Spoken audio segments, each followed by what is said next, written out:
So let's talk about some movies that I watched. Sorry about the glare a little bit.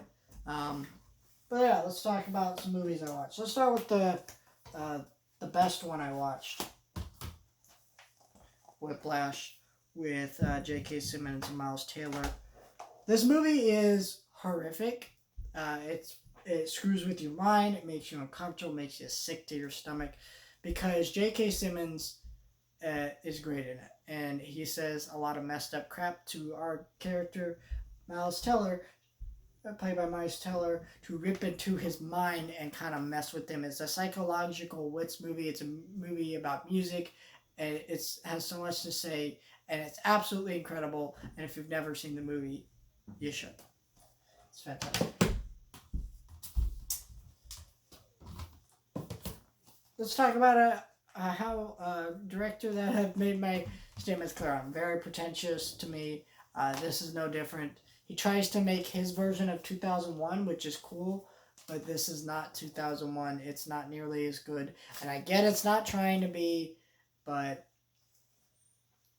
it still feels like a kind of a imitation. The third act falls apart. I don't really care for this one too much. This is my first time watching the movie, and it was okay.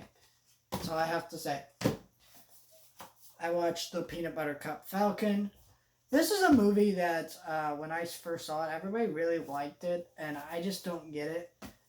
It's a decent movie. It's entertaining. It's fun. It's uplifting. It's statements about Down syndrome and how we treat people are important, but like they're not that smart. It's fun, I guess, but it's not much more than that. This is a movie with Shia LaBeouf, he's not in a lot of movies nowadays. The story was that, he was in Indiana Jones in the Kingdom of the Crystal Skull, and he bashed Harrison Ford and Steven Spielberg's directing, and both of them said, yeah, we're done with you and we don't want to work together. So he's kind of disappeared. He hasn't been in Transformers movies, and he's been in some other stuff, but yeah, this is what he does now, kind of weirder indie movies like this, and it's fun. It's got some cool shots that kind of, in my mind, I think about, go back to, but, it's not a 10 out of 10 movie. It's okay.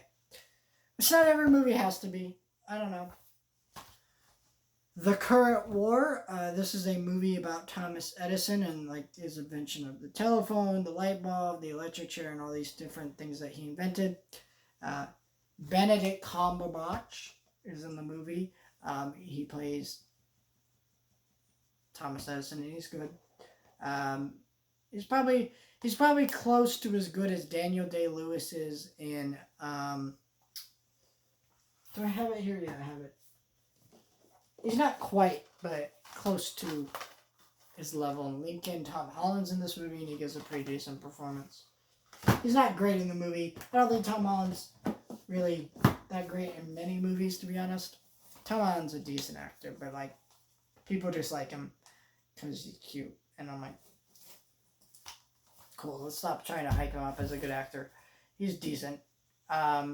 This is director's cut. I didn't really notice too much different about the director's cut. It's an okay movie. If you like the kind of biopic type stories, I think this is a decent one. I recommend it.